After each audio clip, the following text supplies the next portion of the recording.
Hello, good people of YouTube. Mountbatten here, and today we are taking a trip down memory lane and looking at a ship that was released 4 years ago to quite a bit of controversy for a couple of reasons.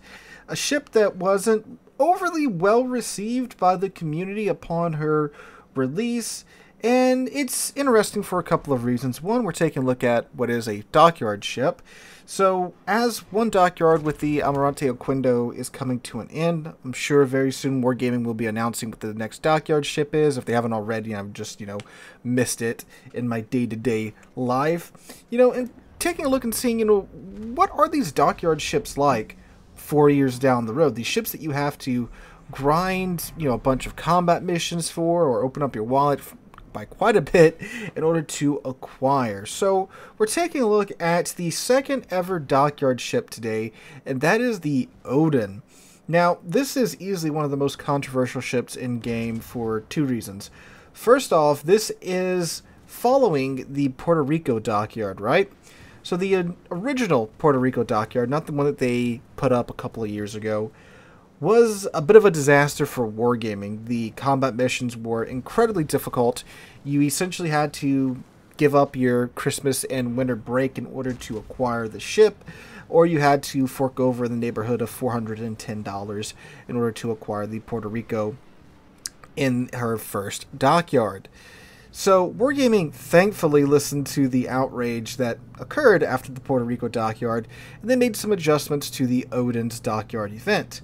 Despite these adjustments being made and the Odin dockyard being a hell of a lot easier than the Puerto Rico dockyard, and Wargaming even releasing the combat missions early in order for everyone to take a peek at them before the Odin came out, there was of course a bit of an uproar over, the next dockyard still going forth, even though again, Wargaming had improved it. So that was the first bit of controversy surrounding the Odin. The second, and more justifiable in my opinion, is, well, you see fellas, June 1st, literally I think within a couple of days before the Odin dockyard went live, Wargaming made some major changes to the Odin. So, you see, the Odin is essentially, an easy comparison today would be its battleship a gear, right? It's got the 305mm guns.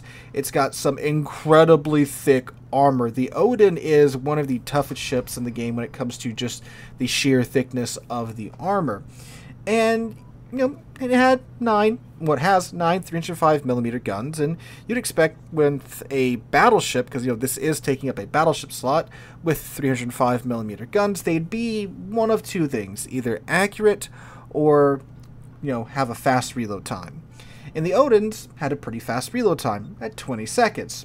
Pretty reasonable, considering, of course, with Adrenaline Rush, you can get that reload time down, and if you have Lucians and can get 130 main battery gun hits, you can get that down even faster. So that was okay. And of course it had the German secondaries. The base range was 7.5 kilometers, which would give you like an 11.3 kilometer maximum secondary battery gun range. Has a bunch of 128mm secondary battery guns, a couple of 150mm turrets. So standard German secondary layout. So it was looking like, okay, it's going to be a pretty solid ship. But then at the last second, they changed it. They nerfed the main battery guns by 3 seconds when it came to the reload time. So now your 9 305mm guns at Tier 8 have a 23-second reload time, when that is a few seconds shy of being the same reload time as the Bismarck, who has 8 15-inch guns at Tier 8. Huh. That's not that great. But in, I guess, exchange, they did buff the secondary guns. They gave them a 0.2 kilometer buff to their maximum range, so you can get the secondary guns out to, I believe it rounds up to like 11.6 kilometers now. And they gave a slight reload buff to the secondary guns. The 128s got a reload buff from 3.6 to 3.4 seconds. And the 150s got a reload buff from 7.5 to 7 seconds. And the AA got swapped around a little bit. Doesn't really matter because AA, of course, it either works or it doesn't, So the Odin at the last second got a bit of an identity shift to be more of a secondary battleship than a main battery gun focused battleship. And this is after a few months before she had received a 10,000 HP nerf. She had 62,700 HP, and it got bonked down to 52,800 HP. So yeah, she got a pretty big nerf a few months before she got released, and then literally again, like last hour, she got a nerf to her main battery gun, but a bit of a buff to your secondary battery guns. However, of course, many said that the secondary battery buff wasn't really worth it because, you know, yeah, like a 0.2 more kilometers, 200 more meters on the secondary battery range is nice, but the reload, I mean, we're talking about a 0.2 second reload on the 128s, which is, you know, where most of your DPM comes from when we're talking about German secondary battleships. It's not really making up for it, and the 150s having a half a second buff was a little bit better, but again, most of the secondary damage when it comes to German battleships comes from those 128s because they can pin 32 millimeters of armor. They tend to have a pretty fast reload. So that happened at the last second right before the Odin was released. So that, again, following up with the Puerto Rico Dockyard, made her a very controversial ship when she came out. And then, like I mentioned, she wasn't that well received once she was out because, you know, only having 52,000 HP at Tier 8, it's not really a fun time. Especially when you can see Tier 9 ships, Tier 9 Japanese torpedoes. You know, one torpedo can remove, like almost half of the Odin's HP, which is kind of insane to think about that. And it does hurt if you eat torpedoes a lot. But, of course, too, you have incredibly tanky armor. The ship is fairly maneuverable, but probably not really as maneuverable as she should be for her size. Her rudder shift time is still kind of average for Tier 8 battleships. It's not overly maneuverable or anything like that, which is really odd, again, given that she is a smaller battleship. And that's reflected in her HP. And then the secondary guns, even with the, you know, max secondary build, which I do have on my Odin, I have Lucians on here as well, you can see that the secondary battery guns don't really, you know, they're not really slinging them out there like you would expect. So, yeah. And, of course, too, you know, have a 23-second reload time on those main battery guns. So, again, you're not really lobbing those 305s out there, you know, quite as you probably should be. So that's a little disappointing. And the HE, German HE, isn't really that great. You know, the reason it's so good with the secondary guns is because you typically get a bunch of secondary guns with a fast reload time that makes up for it. But when we're talking about the main battery guns, it just ain't good, fellas. So you have a long reload time on these 305mm guns that, of course, you're going to have to be firing a lot of HE because you don't have a whole lot of overmatch with the 305s. So it just kind of is painful because you're forced to use the AP, and the AP, you know, while you catch someone broadside or something like that, sure, it does work, but still, 305s with a 23-second reload at Tier 8. And you do get torpedoes as well, you know, for the drive-bys and such. They're short-range torps, so they're not like, you know, 10-kilometer torps you can toss out toward a channel that you think someone's going to push up. So, obviously, with all of this negativity around the Odin, it's a terrible ship, right? And there's no way it could have aged that well. Well, you know, it somehow is still doing okay 4 years later. Look at the match in the background. It's a Tier 9 game, CV and double sub game. Some of the worst matchmaking you could get in Tier 8. You know, shy of this being a Tier 10 game and it being a Tier 10 CV instead of Tier 8 CVs. You know, it can't really get much worse than that. But despite that, it still does fine in today's World of Warships, which is very odd because I really liked this ship when it came out because it's got like every single gimmick that the Germans have bolted onto it. It has the catapult plane, it has the hydroacoustic search, it has the good armor, it has the secondaries. You know, I guess you could say it doesn't have the main battery guns of the German main battleship line. You know, those are like 15-inch guns that it should have at this tier. But besides that, again, it's got everything that the Germans have going for it bolted to the deck. And when you're able to make use of all of that, you use the Hydra to dodge torpedoes so you don't eat a torpedo that takes away half of your HP. I think there's a point later in this match where I do eat a Jaeger torp, and if, this was a normal battleship, it feels like, it's nothing, but since it's the Odin with 52,000 HP, which, by the way, 52,000 HP in a Tier 8 battleship, that's not very good. That's like Tier 6 battleship HP. I think it's actually less than a couple of Tier 6 battleships HP, so yeah, quite bad. But anyway, yeah, I ate a Jaeger torp. Looks like I ate, a Shimakaze torp or something here. So you can imagine what eating like a Shimakaze torp or, another Tier 9, Tier 10 Japanese torpedo DD's torps would feel like. So yeah, that's obviously quite terrible.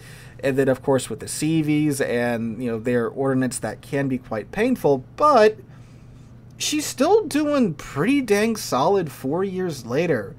Because when you play her like a more heavily armored gear, and unlike a battleship, she does pretty well. So it's kind of like the gear with the secondaries that we were supposed to get before Wargaming decided that that isn't what they wanted to do with the gear anymore.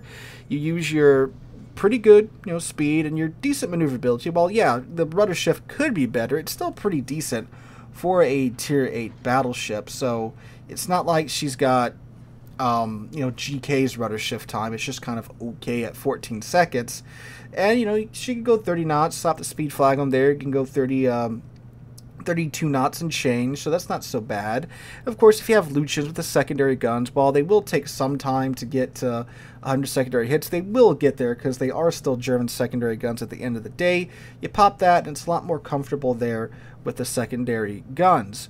Obviously, though, with how higher tier games go, not every match is going to be a solid match like what you see in the background, and the years certainly haven't been, well, they haven't been, overly harsh to the Odin. I wouldn't say they've been kind to the Odin. I think the reason why she's able to keep up still is because she has, again, like every tool available to the Germans strapped to her. Hydra's great for dealing with submarines and submarine torpedoes. You can see where they're coming from. You can spot the subs once you do get within Hydra range of them. Fighter plane, helpful for spotting, spotting ships that are hiding behind islands, and of course dealing with CVs. The armor is a godsend on this thing, and it's the reason why, of course, she got that 10,000 HP nerf, because if she did have 62,000 HP with the armor that the Odin has, like, you can't overmatch the bow on an Odin unless you get incredibly lucky. Like, look how low this thing sits in the water, first off, okay? Like, this thing is like Petropavlovsk levels, low in the water. And then you have a really, really well-armored hull on top of that. Like, all the way around. Like, even the side is well-armored, the back is well-armored, the bow is really well-armored. You're not getting through this thing's armor. Unless, again, you have the luck of the Irish on your side. So, obviously, when you're going up against other battleships and using AP, you can tank a lot of damage that way. And if you do, know that about your ship and you're familiar with her characteristics and such, you can definitely make that go quite a long ways with the Odin. I still think, and I said this like 4 years ago when the ship came out, she could certainly use with like a second off of her main battery reload time, or like a second and a half. I think that'd be a lot fairer to the Odin, because just like today, back then, high tier is really passive, and there's matches where you're just kind of sitting there and having to rely on your main battery guns to do everything at their maximum range, and she still has German battleship dispersion, and again, the HE's pretty anemic, so in those situations, you're just sitting there doing barely anything at all, right? So I think a second and a half buff to the main battery reload time, or maybe a range buff to the secondaries to get them out to like maybe 12 kilometers would be in order with the Odin. But it's kind of impressive how well she's kept up with, again, all the craziness and kookiness that we've gotten over the years with the game. And you would hope other dockyard ships would hold up this well too, and I'll be looking at some of those here in the future. But yeah, she's held up surprisingly well. Now, I'm not saying she's like amazing or anything, because I'm saying she's held up. So like, she's still pretty decent in my mind, but obviously not amazing or anything like that. If she ever returns in like a dockyard, I think, German battleship players will definitely enjoy her. Definitely like Tier 8 competitive and Tier 8 ranked, this could be a pretty solid choice because of, again, the armor, the torpedoes, the hydro, again, all that utility bolted to the decks of the Odin. So I think in those situations, she'll probably be pretty solid. I'll probably take her out in the next Tier 8 season of Ranked and see how she does at that point. But yeah, if you enjoy German battleships, if she ever does come back, you probably would enjoy the Odin. They did bring the Puerto Rico back for a bit in a dockyard. I don't know if they're going to do that with any other ones. I would assume maybe, because they spent all the time and resources developing the unique dockyard and the animations and stuff, so it's kind of silly to let that go to waste or only use it one time. So maybe, who knows, we'll see what the future does hold. But anyway, guys, this is my look back at the Odin. Let me know what you guys think about her in the comments down below if you have her. What do you think of her in today's World of Warships? If you don't have her, would you want to pick her up? Even though, again, the meta hasn't really evolved in her favor. Let me know all that jazz in the comments down below. If you did enjoy, make sure to drop a like, leave a comment, all that jazz. Hope you guys have a wonderful Wednesday, wonderful rest of your week. Hope to catch you guys in the next one.